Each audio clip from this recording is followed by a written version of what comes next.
नमस्कार दोस्तों, हम सत्री और सानस प्रत्यय का सामान्य अध्ययन कर चुके हैं। आज सत्री और सानस प्रत्यय का वाक्य में प्रयोग करना सीखेंगे। तो आइए साथियों, सबसे पहले सत्री प्रत्यय के विषय में जानते हैं। जैसे सत्री प्रत्यय में हम देखते हैं सबसे पहले पठन, पठनतौ और पठनतय। पठनतय ये पुल्लिंग है, एक वचन, पठ धातु, पठ धातु और सत्री प्रत्यय, सत्री प्रत्यय। एक वचन में सत्री प्रत्यय का रूप होगा पठ धातु, सत्री प्रत्यय का रूप होगा पठन, द्विवचन में पठनतौ और बहुवचन में पठनतः। जैसे बालक पाठ पढ़ता हुआ विद्यालय जाता है, तो क्या लिखेंगे? बालक है, बालक, पाठम और पठन विद्यालयम गच्छति। ये वाक्य बना। बालक है, प्रथमा विभक्ति एकवचन है, इसलिए सत्री प्रत्यय पठ धातु धन सत्री प्रत्यय भी प्रथमा विभक्ति एकवचन होगा। विद्यालयम कर्म, क्योंकि गम धातु के युग में द्वितीय विभक्ति का प्रयोग किया जाता है। पठन सत्री प्रत्यय से पहले क्या पढ़ता हुआ, क्या करता हुआ, ऐसा प्रश्न हम करते हैं तो कर्म अवश्य उभर करके सामने आता है। तो बालक पाठ पढ़ता हुआ विद्यालय जाता है। तो बालक यहाँ पर प्रथमा विभक्ति एकवचन है, तो यहाँ पर जो सत्री प्रत्यय है ये भी प्रथमा विभक्ति एकवचन होगा। ठीक है, नेक्स्ट हम बात करते हैं द्विवचन की। जैसे दो बालक पाठ पढ़ते हुए विद्यालय जाते हैं, तो दो बालकों के लिए क्या लिखेंगे साथियों? बालकौ, बालकौ, दो बालक। और संख्यावाचक शब्द भी लिखा हुआ आता है कई बार, द्वौ बालकौ, दो बालक। पाठ पढ़ते हुए, पाठ यदि दोनों बालक अलग अलग पाठ पढ़ते हैं तो कर्म कारक, जैसे रामम रामौ रामान, उसी प्रकार से पाठम पाठौ पाठान। तो यहाँ पर दो अलग अलग पाठ पढ़ रहे हैं तो पाठौ होगा, और यदि एक ही पाठ पढ़ रहे हैं तो पाठम होगा।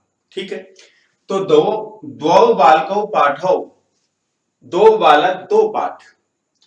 तो यहां पर जैसे द्वौ बालकौ लिखा है, उसी प्रकार से पाठौ से पहले भी हम द्वौ लिख सकते हैं, द्वौ लिख सकते हैं। कैसे? इस प्रकार से साथियों देखिए, द्वौ और पाठौ, ऐसे कैसे रूप चलेंगे? द्वौ पुल्लिंग के द्वौ और द्वौ, इस प्रकार से प्रथमा विभक्ति में द्विवचन में द्वौ होगा और प्रथमा विभक्ति द्वितीय विभक्ति द्विवचन में भी द्वौ ही होगा। फिर द्वाभ्याम द्वाभ्याम द्वाभ्याम द्वयोः द्वयोः, इस प्रकार से इसके रूप चलते हैं। नेक्स्ट, दो बालक दो पाठ पढ़ते हुए, बालक कितने साथियों? दो, द्विवचन है, इसलिए सत्री प्रत्यय भी हम द्विवचन में यूज करेंगे। तो साथियों यहां बहुत ही ध्यान देने की बात है, पठनतौ ये द्विवचन का रूप है, और आपसे पूछ लिया जाए कि इसमें पठनतौ में कौन सा प्रत्यय है, तो हम निसंकोच लिख सकते हैं कि सत्री प्रत्यय है, पठ धातु है, और पुल्लिंग है, द्विवचन है। द्विवचन है कैसे? पठन एक वचन है, पठनतौ द्विवचन है। तो द्वौ बालकौ, दो बालक, द्वौ पाठौ दो पाठ, पठनतौ पढ़ते हुए, विद्यालयम विद्यालय, गच्छते जाते हैं, गच्छते जाते हैं। ठीक है, इस प्रकार से दूसरा सेंटेंस बना, द्वौ बालकौ द्वौ पाठौ पठन्तौ विद्यालयम गच्छतः, दो बालक दो पाठ पढ़ते हुए विद्यालय जाते हैं। इस प्रकार से सत्री प्रत्यय एक वचन और द्विवचन हमारा क्लियर हुआ। नेक्स्ट हम बहुवचन की बात कर रहे हैं। बहुवचन का यूज किस प्रकार से करेंगे? पठन्तः, बहुवचन का यूज तो लिखेंगे यहां पर बालकाः। बालका से स्पष्ट हो गया कि बहुवचन है, बहुवचन है, और बालक अलग अलग पाठ पढ़ रहे हैं, बहुत सारे बालक। तो यहां पर देखिए रामम रामौ रामान, तो पाठम पाठौ पाठान, पाठान लिखेंगे कर्म कारक, पाठान। ठीक है, बालकाः पाठान, बालक पाठों को क्या पढ़ते हुए विद्यालय जाते हैं, पढ़ते हुए, तो बहुत सारे बालक हैं, बहुवचन है, इसलिए क्षत्रिय प्रत्यय और पठ धातु बहुवचन क्या होगा, पठंत है। तो यहां पर लिखेंगे साथियों क्या, पठंत है। बालकाः पाठान पठंत है, बहुत सारे बालक पाठ पढ़ते हुए विद्यालयम, विद्यालयम गच्छन्ति, विद्यालय जाते हैं। ये सेंटेंस बना हमारा किस में, प्रथम पुरुष में। बालक है प्रथम पुरुष एक वचन, बालिका प्रथम पुरुष द्विवचन और बालिका प्रथम पुरुष बहुवचन। प्रथम पुरुष में हम यहाँ पर एक वचन कोई भी शब्द लिख सकते हैं, तो कोई चेंज नहीं होगा, एक वचन, और वो पुल्लिंग होना चाहिए। जैसे सह लिख दिया यहाँ पर, सह, तो कोई परिवर्तन नहीं होगा, कोई परिवर्तन नहीं होगा। देखिए अभी आपके सामने चेंज करके देखते हैं, तो ये तो आपको समझ में आ गया। तो देखिए साथियों यहां पर मैं ये परिवर्तन कर रहा हूं, कर्ता, कर्ता परिवर्तन कर रहा हूं। यहां पर लिख दिया मैंने से, और यहां पर लिख दिया तव साथियों, और यहां पर लिख दिया ते। अब देखिए प्रथम पुरुष है और पुल्लिंग है, वह पाठ पढ़ता हुआ विद्यालय जाता है, क्योंकि यहां पर से पुल्लिंग है। पहले बालक है, वह भी था, वह भी पुल्लिंग था, तो स पाठम पठन, क्योंकि यहां पर जो क्षत्रिय प्रत्यय का प्रयोग करेंगे हम इसके अनुसार प्रयोग करेंगे, कर्ता के अनुसार प्रयोग करेंगे। कर्ता प्रथमा विभक्ति एक वचन है स है, तो हम क्षत्रिय प्रत्यय भी प्रथमा विभक्ति एक वचन पठन का प्रयोग करेंगे। सह पाठम पठन, वह पाठ पढ़ता हुआ विद्यालय गच्छति, विद्यालय जाता है। ठीक है, यहां पर जैसे बालक लिखा था हमने कि बालक पाठम पठन विद्यालय गच्छति, तो भी राइट सेंटेंस था। तो हमें ध्यान रखना है कि यहां पर जो कर्ता आएगा, यदि पुल्लिंग है और प्रथम पुरुष एक वचन है, प्रथमा विभक्ति एक वचन है, तो यही होगा। पुल्लिंग होना चाहिए यहां पर, और एक वचन होना चाहिए, पुरुष पुल्लिंग होना चाहिए, एक वचन होना चाहिए, और प्रथम पुरुष होना चाहिए, प्रथम पुरुष होना चाहिए। तो इस सेंटेंस में कोई परिवर्तन नहीं होगा, कोई परिवर्तन नहीं होगा। ठीक है, नेक्स्ट देखिए यहां पर तो द्विवचन है, वे दोनों दो पाठ पढ़ते हुए विद्यालय जाते हैं, ते वे सब पाठ पढ़ते हुए विद्यालय जाते हैं। ये सेंटेंस हमने जाने। अब देखिए प्रथम पुरुष के दूसरे सेंटेंस भी हम जानते हैं, देखिए फिर मध्यम पुरुष जानेंगे और फिर उत्तम पुरुष के विषय में जानेंगे। और सेंटेंस यही ले लेते हैं साथियों,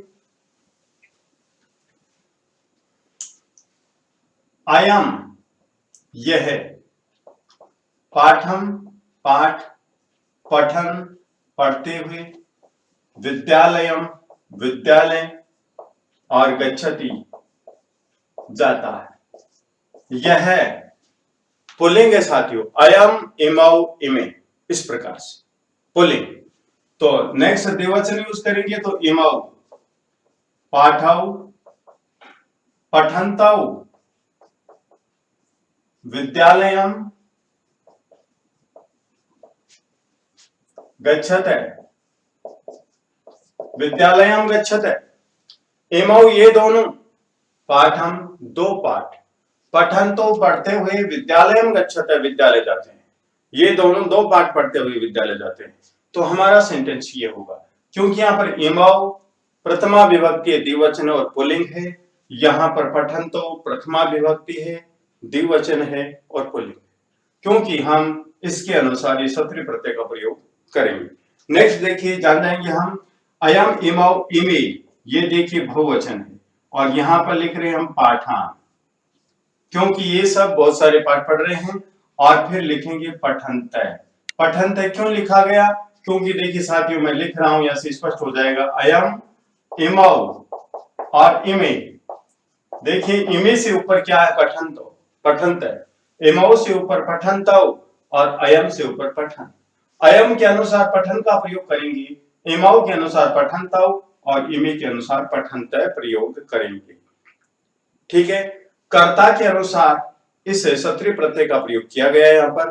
क्योंकि विशेष्य के अनुसार ही सत्री प्रत्यय का प्रयोग किया जाएगा। ठीक है, विशेष्य के अनुसार सत्री प्रत्यय विशेषण है और विशेषण की तरह ही इसका प्रयोग होगा।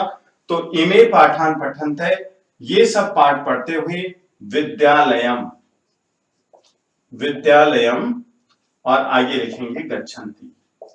गच्छन्ति क्यों लिखेंगे? क्योंकि इयम प्रथम पुरुष बहुवचन है। प्रथम पुरुष बहुवचन का करता है, प्रथम पुरुष बहुवचन की क्रिया का प्रयोग करेंगे। अब साथियों में पूछ लिया जाए कि पठन्ता है, अस्मिन् शब्दे प्रकृति प्रत्ययम किम, इस शब्द में प्रकृति प्रत्यय क्या है? तो हम क्या लिखेंगे? पठ धातु है, सत्री प्रत्यय और पुल्लिंग है। वचन पूछे तो लिखेंगे बहुवचन है।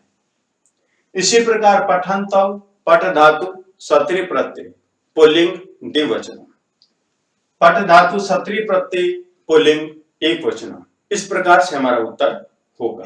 नेक्स्ट देखिए, ये हुआ हमारा प्रथम पुरुष।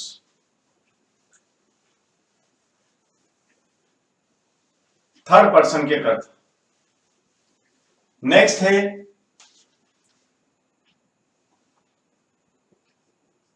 अहम, आवाम और वयम। ठीक है, और नेक्स्ट लिखता हूं त्वम, युवाम और यूयम। प्रथमा विभक्ति में तीनों वचनों की हम वाक्य बना रहे हैं। अहम मैं,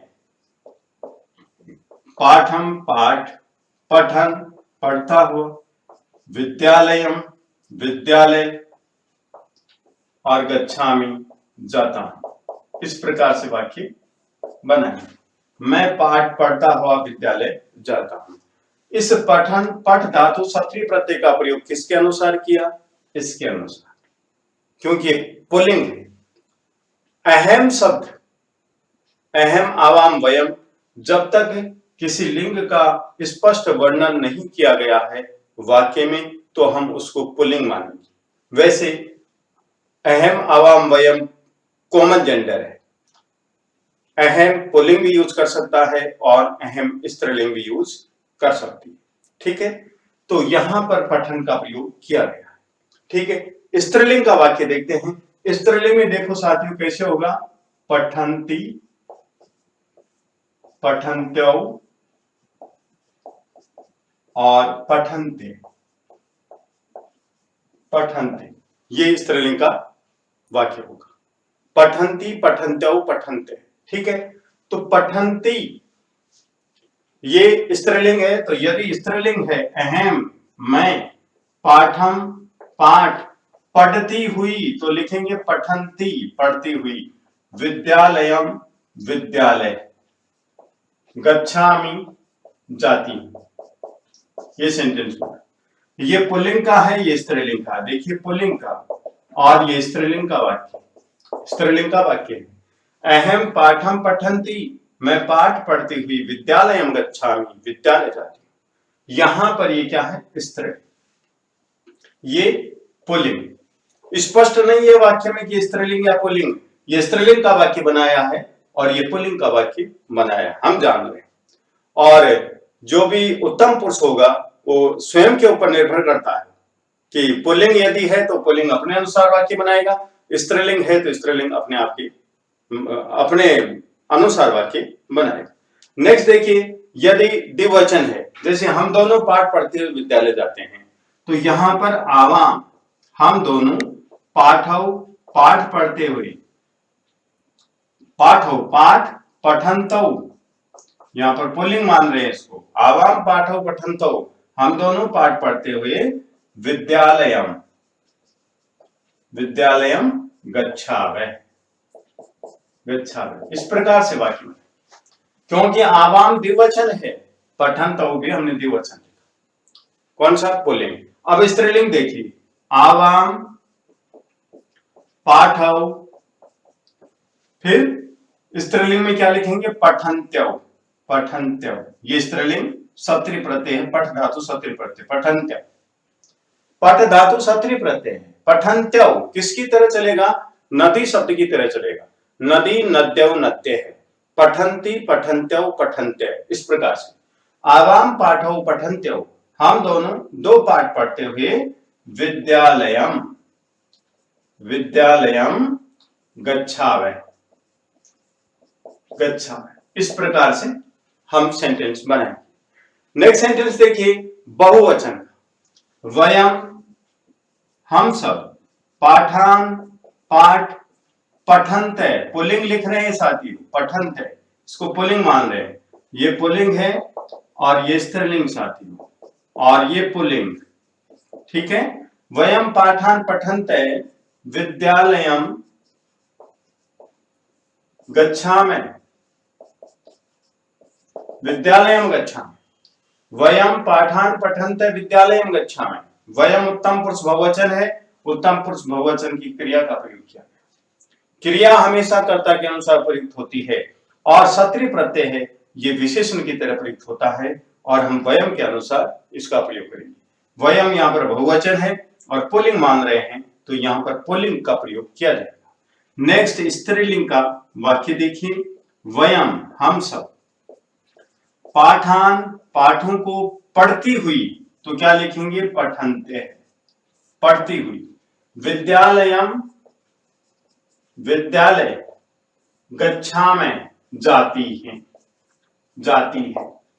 वयम पाठान पठन्ते, हम सब पाठों को पढ़ती हुई विद्यालयम गच्छामि, विद्यालय जाती है। इस प्रकार से स्त्रीलिंग का वाक्य इस प्रकार से हम बनाएंगे। स्त्रीलिंग का जो प्रत्यय है किसके अनुसार, ये बहुवचन है, ये भी बहुवचन, ये पुल्लिंग मान रहे हैं तो बहुवचन है, ये भी बहुवचन, इस प्रकार से, ठीक है। अब देखेंगे मध्यम पुरुष का वाक्य। मध्यम पुरुष में भी साथियों इसी प्रकार से हम प्रयुक्त करेंगे, और मध्यम पुरुष में कर्ता यदि मध्यम पुरुष का है तो क्रिया भी मध्यम पुरुष की होगी, और कर्ता एक वचन में है तो सत्रीय प्रत्यय भी एक वचन में होगा। देखिए सबसे पहले पुल्लिंग के वाक्य, त्वम पाठम पठन, तुम पाठ पढ़ते हुए, विद्यालयम, विद्यालय जाते हो, तो लिखेंगे गच्छसि, गच्छसि, ये सेंटेंस बन गया। त्वम पाठम पठन, तुम पाठ पढ़ते हुए विद्यालयम गच्छसि, विद्यालय जाते हो, ठीक है। अब नेक्स्ट नंबर 2, युवाम पाठौ पठन्तौ विद्यालयम गच्छते, ये मध्यम पुरुष का द्विवचन। फिर बहुवचन देखिए, यूयम पाठान पठन्ते विद्यालयम गच्छत, गच्छत। त्वम एक वचन है, पठन एक वचन, युवाम द्विवचन, पठन्तौ द्विवचन, यूयम बहुवचन, पठन्ते बहुवचन, पठन पठन्तौ पठन्ते। देखिए पठन पठन्तौ पठन्ते, त्वम युवाम यूयम। वचन के अनुसार यदि पुल्लिंग है तो हम पुल्लिंग का सप्तरी पठ धातु सप्तरी प्रत्यय पुल्लिंग में प्रयोग करेंगे, और यदि स्त्रीलिंग है कर्ता तो पठ धातु सप्तरी प्रत्यय स्त्रीलिंग में प्रयोग करेंगे। ये पुल्लिंग के वाक्य हैं साथ। अब हम स्त्रीलिंग के वाक्य बना रहे हैं, स्त्रीलिंग के वाक्य बना रहे हैं, जैसे त्वम, तुम, पाठम, पाठ, पढ़ती हुई, तो लिखेंगे पठन्ति, विद्यालयम, विद्यालय, गच्छसि, जाती हूं, जाती हूं, पठन्त्य। नेक्स्ट युवाम, मध्यम पुरुष द्विवचन का, युवाम पाठौ पठन्त्यौ विद्यालयम गच्छते, तुम दोनों पाठ पढ़ती हुई विद्यालय जाती हो। फिर बहुवचन, यूयम पाठान पठन्ते विद्यालयम गच्छत, ये सेंटेंस बना। तुम पाठ पढ़ती हुई विद्यालय जाती हो, युवान तुम दोनों पाठौ पाठ पठन्त्यो, पढ़ती हुई विद्यालयं गच्छते, विद्यालय जाती हो। यूयं तुम सब पाठान पठन्ते, पाठ पढ़ती हुई विद्यालयं गच्छत, विद्यालय जाती हो। ये स्त्रीलिंग के वाक्य हैं साथियों। त्वम एक वचन है, पठन्ति स्त्रीलिंग एक वचन, युवाम द्विवचन है, पठन्त्यो स्त्रीलिंग द्विवचन का प्रयोग किया गया, यूयम बहुवचन है तो पठन्ते स्त्रीलिंग बहुवचन का प्रयोग किया गया। कब? क्योंकि अहम आवाम वयम और त्वम युवाम यूयम ये कॉमन जेंडर है। इनका प्रयोग हम स्त्रीलिंग की तरह भी कर सकते हैं और इनका प्रयोग हम पुल्लिंग की तरह भी कर सकते हैं। दोनों तरह से हमने प्रयोग करके देखा है। तो साथियों, नेक्स्ट वीडियो में हम जानेंगे शानच प्रत्यय की प्रयोग। तो विद्वान साथियों, यदि आपको ये वीडियो पसंद आया तो आप लाइक कीजिए, शेयर कीजिए, कमेंट कीजिए, सब्सक्राइब कीजिए। धन्यवाद।